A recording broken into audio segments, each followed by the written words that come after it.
Поздравляем вас с приобретением сертификата. Вы как бы счастливая семья, что смогли вот получить данный сертификат. Наверное, давно ждали, да, с 22-го года ждали. И вот я, пользуясь случаем, хочу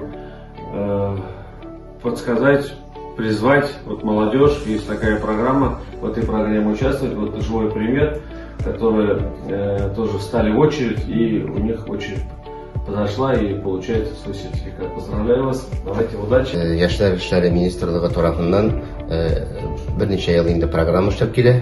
Безнең районга инде ул 23 елда килеп керде.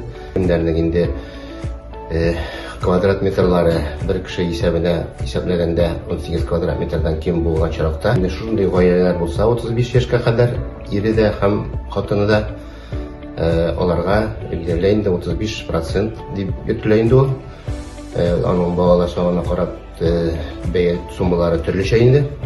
Бер балаларга кимрәк, 3 балаларга күбрәк шундый финансирование, сертификат бирелә. Һәм инде шушы сертификатка бирелгән финансирование буенча алар үзләренә торак йортмы или инде үй салалармы, квартирамы, шәхси йортмы, шундый мөмкинлек тудырыла. Безнең 23 елда 3 гаилә алды, 24 елда 2 гаилә алды, һәм 25 елда 2 гаилә алды. Менә быел елны инде бүгенге көндә хәзер инде без тапшырачакбыз бер гаилә, барлыгы 8 гаилә булды. Бүгенге көндә шушы программага туры килүче 17 гаилә чиратта тора.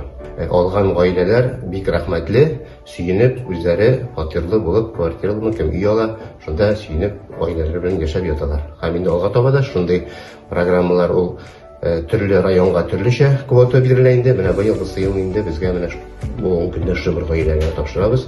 Инде киләсе елларга да инде шушы квоталар артып, яңадан аларга теләүче гаиләләргә инде насыйп булса, инде бездә сөенер идек. Шуңа күрә шушы программада катнашырга чакырабыз яшь гаиләләрне. О программе узнала через знакомых, то, что есть такая программа «Молодая семья», но она до 35 лет, но там есть много условий. Мы позвонили сюда, в Кукмар, узнали еще раз по этой программе и что собирать, где собирать. В целом, наверное, в течение 2 недель собрали документы, если бы не ждали с другого региона мои. Можно, наверное, за пару недель собрать их. Что помогает, это большой старт. Ну, вот, допустим, мы уже взяли ипотеку, у нас пойдет на погашение ипотеки.